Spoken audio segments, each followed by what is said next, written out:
Hello and welcome to global online. I am Chandni Swarnkar और हम second lecture कर रहे हैं। जैसा कि हमने एक सीरीज शुरू की है जहाँ पे हम प्रीवियस ईयर पेपर्स कवर कर रहे हैं। 15 क्वेश्चन एट अ टाइम लेके हम चल रहे हैं। ठीक है, मेरे लेक्चर जो है आप 5 बजे देख सकते हैं। तो मैंने पहले ही आपको बताया एक टाइम सेट कर लीजिए ताकि आप डेली आके वो लेक्चर्स अटेंड कर पाएँ। ठीक है, हम 1 मार्च के फर्स्ट शिफ्ट को कवर कर रहे हैं जो कि 2023 को हुई थी।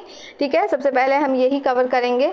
तो अगर आपने पहले लेक्चर देखे हुए हैं मेरे तो आपको पता होगा कि आपको एक नोटपैड और पेन लेके बैठना है। जो भी मैं होमवर्क बताऊंगी या नोट डाउन करने के लिए कहूँगी तो आपको वो नोट डाउन करना है। ठीक है, और एक बात, अगर आपने प्रीवियस लेक्चर नहीं देखा है तो वहाँ जाइए, प्रीवियस लेक्चर प्लेलिस्ट में होगी, वहाँ देखिए ताकि आपको चीज़ें और समझ आए, आप सेकेंड लेक्चर ज़्यादा अच्छे से समझ पाओगे। Okay, so the journal scrutiny was founded in 1932। Her question में बहुत सारी चीज़ें हैं जो आपको समझनी है। जैसे जर्नल स्क्रूटनी किसने फाउंड किया है? F.R. लुईस ने। ठीक है, from that point F.R. Leavis is a important writer. ठीक है, ये ईयर आपको याद रखनी है, 1932 कब फाउंड हुई है। F.R. लुईस एक लिटरेरी थ्योरी के बहुत इंपॉर्टेंट राइटर हैं। ठीक है, आई.ए. रिचार्ड भी हैं, क्लीनेथ ब्रूक हैं, जॉन क्रॉ रैंसन हैं, न्यू लिटरेरी क्रिटिसिज्म के। ग्रेट।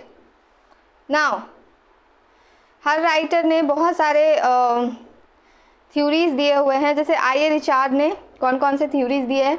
इन्होंने प्रैक्टिकल क्रिटिसिज्म को कॉइन किया था। ठीक है, प्रैक्टिकल क्रिटिसिज्म को किसने कॉइन किया था? आई.ए. रिचार्ड ने किया था। ये इस नाम से एक वर्क भी है इनका। ठीक है, इसी वर्क में इन्होंने ये टर्म कॉइन किया है। इसके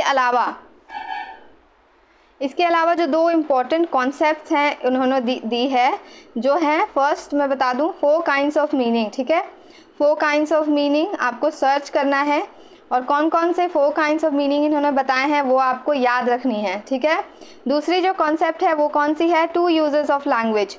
2 यूजेस ऑफ लैंग्वेज में भी आपको सर्च करनी है और आपको पता करना है कि कौन से 2 लैंग्वेजेस के बारे में इन्होंने बताया है और 2 लैंग्वेजेस के डिटेल्स भी आपको रखनी है। ठीक है, आप बीच बीच में स्क्रीनशॉट ले सकते हैं या नोट डाउन करते चलिए पॉज करके वीडियो। ठीक है ना, F.R. लुईस के बारे में मैं बताती हूँ। इन्होंने एक कॉन्सेप्ट दिया है ग्रेट ट्रेडिशन। चार्ल्स डिकेंस से मैं बहुत ज़्यादा प्रभावित हो गई हूँ लगता है।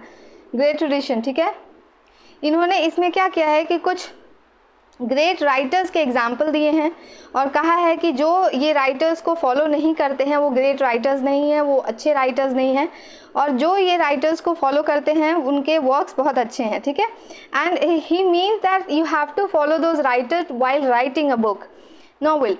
तो कौन कौन से हो जाएंगे? जैसे D.H. लॉरेंस, कौन कौन से राइटर्स हैं? जैसे D.H. लॉरेंस हो गए, जेन ऑस्टिन हो गया, सॉरी वो लेडी हैं, then George Eliot, this are the writers. ठीक है, ये सिर्फ 3 नहीं है, आपको रिसर्च करनी है, सर्च कीजिए आपको पता चल जाएगा, नोट डाउन कर लीजिएगा। क्लीनेथ ब्रूक्स। नाउ इनके पॉइंट ऑफ व्यू से 2-3 कॉन्सेप्ट बहुत ज़्यादा इंपॉर्टेंट है। जैसे एक वर्क का मेंशन बहुत ज़्यादा देखने को मिलता है, वेल रॉट ऑन। ठीक है, ये वर्क इम्पॉर्टेंट है। इसके अलावा 2-4 और वर्क्स हैं जिनके ईयर भी आपको याद रखने हैं। ईयर सर्च कीजिए, वहाँ पे नोट डाउन कीजिए। देन आपको कॉन्सेप्ट्स, इनके 2 कॉन्सेप्ट्स हैं वो आपको याद रखनी है। ठीक है, पहला है पैराडॉक्स पे इन्होंने एक कॉन्सेप्ट दिया है, और एक है हेरेसी ऑफ पैराफ्रेज।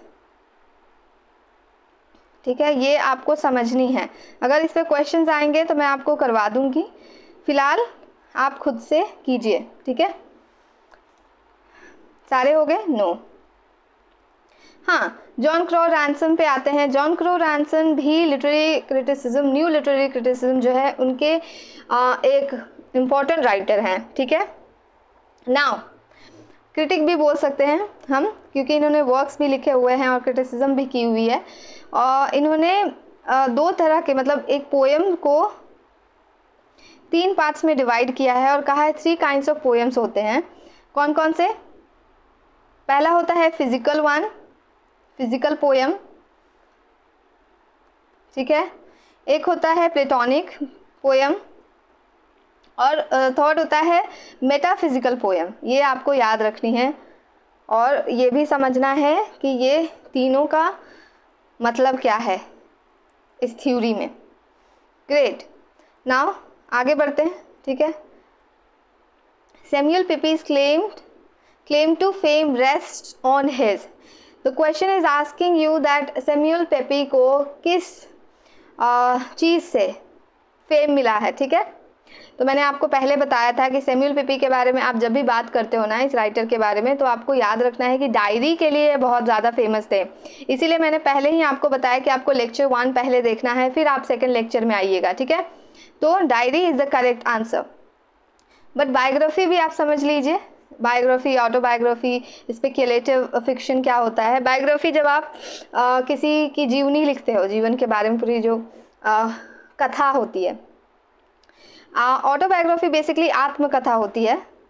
और नाउ ऑटोबायोग्राफी आप खुद अपने बारे में जब लिखते हो ना, तो that is called autobiography. Biography आप किसी के बारे में भी, किसी की भी जीवनी लिखोगे तो that is going to called biography. Speculative fiction क्या होता है, 2-4 मैं एग्जाम्पल के थ्रू बताती हूँ। पहला, स्पेक्युलेटिव फिक्शन क्या होता है, जहाँ पे आप सुपर नेचुरल एलिमेंट्स यूज़ करते हो जो कि ना नेचुरल नहीं होती है, मतलब नेचुरल वर्ल्ड में you can not even imagine that, ठीक है। इमेजिनेटिव रियलिज्म यूज़ होता है, इमेजिनेटिव फिगर्स यूज़ होते हैं, इमेजिनरी चीज़ें यूज़ होती है, ठीक है। तो that is also going to be in speculative fiction. Futuristic होता है, मतलब फ्यूचर बेस्ड होता है। ये सारी जो क्वालिटीज़ हैं और कैरेक्टरिस्टिक्स जो होते हैं ना, वो स्पेक्युलेटिव फिक्शन में होते हैं। अब आपको मैं 2-4 एग्जाम्पल बताती हूँ। जैसे ब्रेव न्यू वर्ल्ड एक एग्जाम्पल हो गया। इसको किसने लिखा है, ये भी इम्पॉर्टेंट वर्क है। इसका जो पब्लिशिंग ईयर है वो आप याद रख लीजिएगा, लिख लीजिएगा कहीं। और ये एल्डस हक्सली ने लिखा है, ठीक है। ग्रेट, ये एक एग्जाम्पल है। Now you can search for the other example. Now I think आपको समझ में आ गया होगा स्पेक्युलेटिव फिक्शन क्या होता है, ठीक है। अब आप आगे बढ़ते हैं। 18th, doctor primrose is a character in. तो प्रिमरोज जो है ना, द विकार ऑफ वेकफील्ड का कैरेक्टर है, मेन कैरेक्टर है। मेन कैरेक्टर जो बहुत ज़्यादा रिच है और बहुत पीसफुल जगह पे रहता है। ये किसने लिखा है, थॉमस हार्डी ने, ठीक है। ये वर्क, ये जो 3 ऑप्शंस और हैं, इनके भी जो मेन कैरेक्टर्स हैं आपको याद रखने हैं। जैसे विलन का नाम आपको याद रखना है। मेन प्लॉट अगर किसी का एंट्री हो रहा है तो वो आपको याद रखना है। कुछ इंपॉर्टेंट कैरेक्टर्स भी होते हैं जिससे प्लॉट में बहुत ज़्यादा अंतर आ जाता है, तो वो भी आपको याद रखनी है। आपको ये भी याद रखना है कि इन सारे जो वर्क्स हैं उनके राइटर्स कौन हैं, ठीक है। Joseph Andrews for example Henry fielding ने लिखी है, ठीक है। ये आपको स्टोरी करनी होगी, आपको स्टोरी करनी होगी इसकी। हेनरी फील्डिंग ने लिखी है। एडम बीट जो है जॉर्ज एलियट ने लिखी है, ठीक है। और निकोलस निकोलेबाई जो है वो उन्होंने चार्ल्स डिकेंस ने लिखी है। ये चार्ल्स डिकेंस के सारे वर्क्स बहुत ज़्यादा इंपॉर्टेंट होते हैं, तो आपको वो तो करने ही होंगे। क्रोनोलॉजिकल ऑर्डर्स में भी चीज़ें कवर करनी होगी। Wait, now 19th. So the baby was carried in a small deal box under an ancient women's shawl to the churchyard that night and buried by lantern light at the cost of a shilling and a pint of beer to the sexton in that shabby corner of God's allotment where he lets the nettles grow and where all unbaptized infants, notorious drunkard, suicides and others of the conjecturally damned are laid. आपको पूछा गया है कि ये जो extract दी गई है ना, आपको बताना है किस नॉवल की है। तो देखिए, ऐसे एक्सट्रैक्ट समझने के लिए और इसका करेक्ट आंसर देने के लिए आपको ये जानना होगा कि उसके मेन प्लॉट्स, कोई भी स्टोरी का मेन प्लॉट क्या है, कुछ चेंजेस हुए हैं तो क्या सरप्राइजिंग चेंजेस हुए हैं, जो मेन कैरेक्टर से रिलेटेड चीज़ें आपको जाननी है, ठीक है। तो ये सारे जो वर्क्स हैं, इसका तो आपको पता चल गया, फिर भी आप इसकी स्टोरी समझिए। वुदरिंग हाइट्स आपको पढ़नी है, आप प्लॉट्स पढ़िए, चीज़ें समझिए, कैरेक्टर्स कीजिए, ठीक है। ये सारे के आपको करने हैं ताकि आपको इस तरह के क्वेश्चंस करने में परेशानी नहीं होगी, ठीक है। आगे बढ़ते हैं। Which of the following novels is written by Patrick White?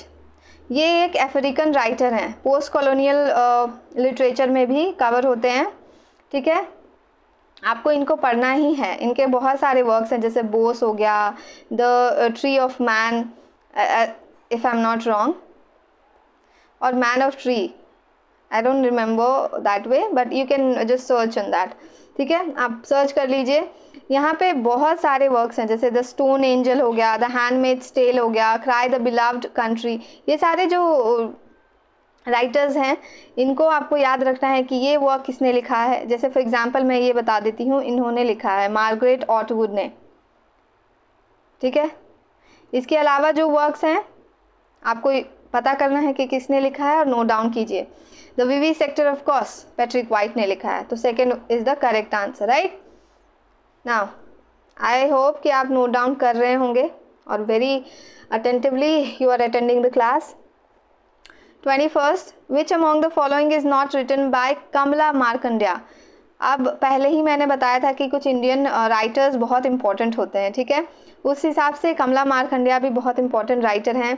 इनके वर्क्स हैं जो आपको करनी होंगी, जैसा कि a time to be happy, ये वर्क जो है इन्होंने नहीं लिखा है। उसके अलावा सम इनर फ्यूरी, आपको यहाँ फोकस करना है। यहाँ पे मैं बहुत बार कहती हूँ कि आपको यहाँ पे फोकस करनी है। सम इनर फ्यूरी उन्होंने लिखा है। The nowhere man by Kamala Markandaya, the golden honeycomb is written by Kamala Markandaya. Rest और भी बुक्स होंगे उन्होंने लिखी होंगी, तो आपको याद करनी है, ठीक है। बस आपको टाइटल्स याद करनी है फिलहाल के लिए, आगे मैं बताऊंगी। Who among the following were revaluing the masses as sources and subjects of literature? तो first Richard Hoggart and Raymond Williams ने इसे रीवैल्यू किया था, मासेस को as sources and subjects of literature. Richard Hoggart literary theory के बहुत important writers हैं जो आपको कवर करनी होती है, ठीक है, ओके। और रेमंड विलियम्स भी एक इम्पॉर्टेंट राइटर हैं जिनके कॉन्सेप्ट्स कुछ हैं, जिनके वर्क्स कुछ हैं जो आपको कवर करने हैं, important. These are the important ones. Rest उतने important नहीं है, but if you'll going to have questions, I'll tell you later about it. ठीक है, मैं आपको बताऊंगी अगर ज़रूरी होगा तो। Who among the following theories has written on narrative empathy? किसने लिखा है? सुजान कीन ने लिखा है, राइट। अब आप समझिए कि नैरेटिव एम्पैथी मतलब क्या होता है। देखिए, कोई भी वर्क पढ़ा जाता है ना, रीडर के द्वारा अगर कोई भी वर्क पढ़ा जा रहा है, कोई टेक्स्ट पढ़ा जा रहा है, तो उसका कोई ना कोई असर होता है रीडर्स के माइंड पे, ठीक है, इफेक्ट पड़ती है, ठीक है। तो उसी चीज़ के बारे में नैरेटिव एम्पैथी बात करती है कि कौन से वर्क का पॉजिटिव इम्पैक्ट क्रिएट होता है रीडर्स के माइंड पे, ठीक है, और किन इंडिविजुअल के माइंड पे इस तरह के पॉजिटिव एम्पैथेटिक बिहेवियर क्रिएट होता है और इफेक्ट क्रिएट होता है। ये सारी चीज़ें स्टडी की जाती है, इसे ही नैरेटिव एम्पैथी कहते हैं, जो कि सुजान कीन ने दिया है, ठीक है। अब टॉनी मॉरिसन भी एक इम्पॉर्टेंट राइटर हैं, Sara Ahmed, you can include that, but Michael Ryan is somewhere less important, but you have to do Suzanne Keen और टॉनी मॉरिसन, ठीक है, for now. The science that systematically studies the function of science is known as. Now आप समझिए कि जब आप science के systematic study को स्टडी करते हो तो उसे क्या कहा जाता है? उसे सिमियोलॉजी कहा जाता है, ठीक है। सिमेंटिक किसे कहा जाता है? जब आप वर्ड्स एंड फ्रेजेस को स्टडी करते हैं, वर्ड्स एंड फ्रेजेस को स्टडी करते हैं, उसे सिमेंटिक्स कहते हैं।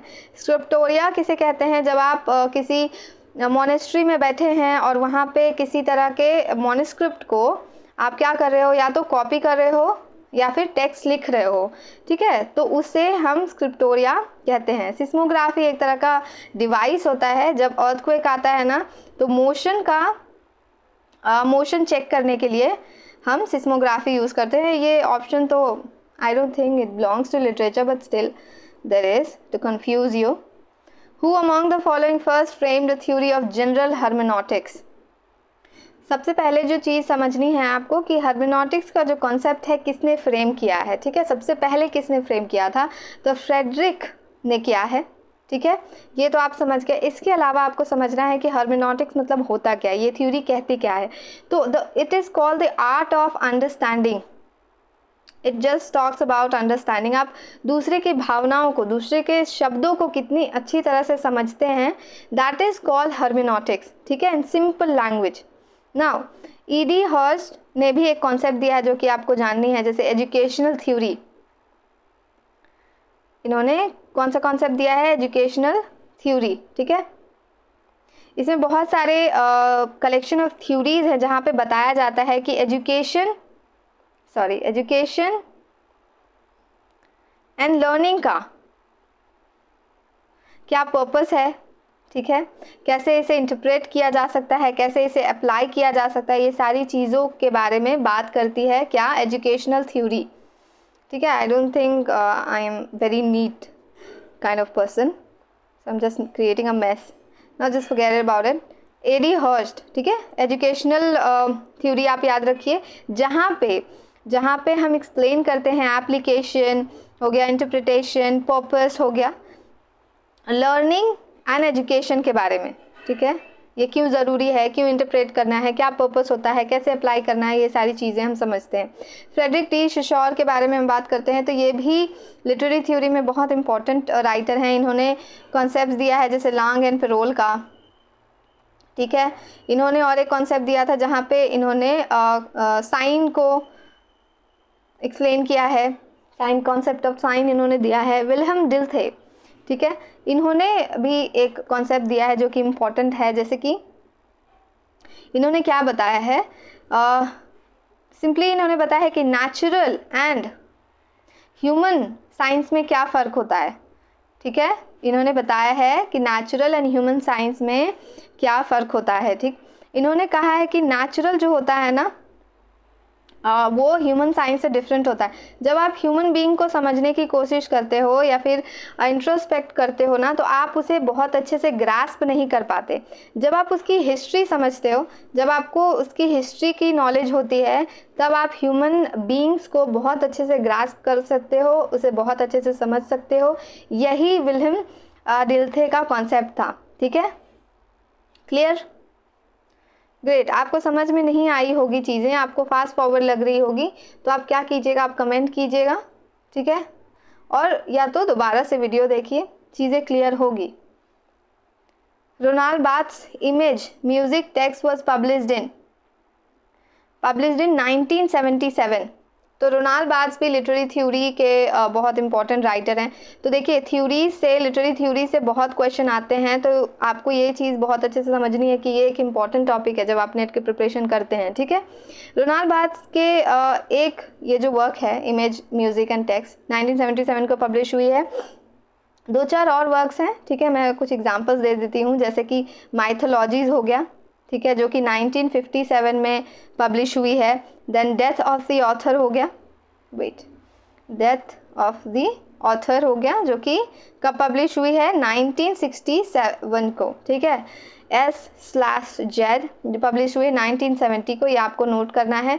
और आपको और एक चीज़ करनी है कि 2-4 और वर्क्स हैं इनके, वो आपको करना है, और क्रोनोलॉजिकली आपको ये सेट भी करना है।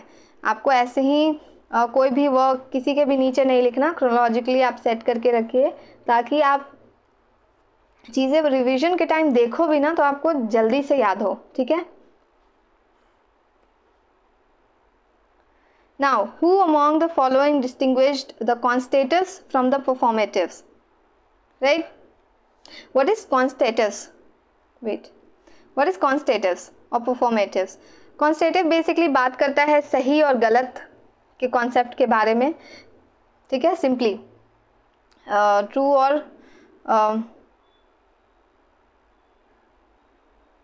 ठीक है, राइट और रॉन्ग, इस सिंपली ये चीज़ के बारे में बात करता है। परफॉर्मेटिव बेसिकली एक्शंस के बारे में बात करता है। आप ये फोर्स करता है, आपको इन्फ्लुएंस करता है टू परफॉर्म, टू एक्ट, ठीक है। और ये जो कॉन्सेप्ट है जॉन ऑस्टिन ने दिया है। इसके अलावा स्टैनली फिश जो थे ना, वो रीडर रिस्पॉन्स थ्योरी के बहुत इंपॉर्टेंट राइटर हैं। रीडर रिस्पॉन्स थ्योरी, इन्होंने कुछ कॉन्सेप्ट्स दिए हैं जो आपको करने हैं, क्वेश्चंस पे हम करेंगे। जूडिथ बटलर फेमिनिस्ट राइटर हैं, ठीक है, जो कि थर्ड वेव फेमिनिज्म में हैं और इनसे बिलोंग करती हैं, और इन्होंने भी कुछ कॉन्सेप्ट दिए हैं जो इम्पोर्टेंट है, right. Fourth one, Mary Louise Pratt, ये कौन से क्यों इम्पोर्टेंट है आपको समझना है कि इन्होंने एक कॉन्सेप्ट दिया है कॉन्टैक्ट जोन, ठीक है, कॉन्टैक्ट जोन, राइट, इन्होंने ये कॉन्सेप्ट दिया, आप याद रखिए। Now let's cover the other one. Who among the following coin the phrase soft capitalism? Nigel thrift, ठीक है, निगेल थ्रिफ्ट, ये राइटर हैं, ये लिटरेरी थ्योरी से बिलोंग करते हैं, ठीक है। स्लेवोज जिजाक के बारे में भी मैं बताती हूँ, इन्होंने एक कॉन्सेप्ट दिया है हेगेलिनिज्म, ठीक है, ये आप पढ़िए, सर्च कीजिए, पढ़िए।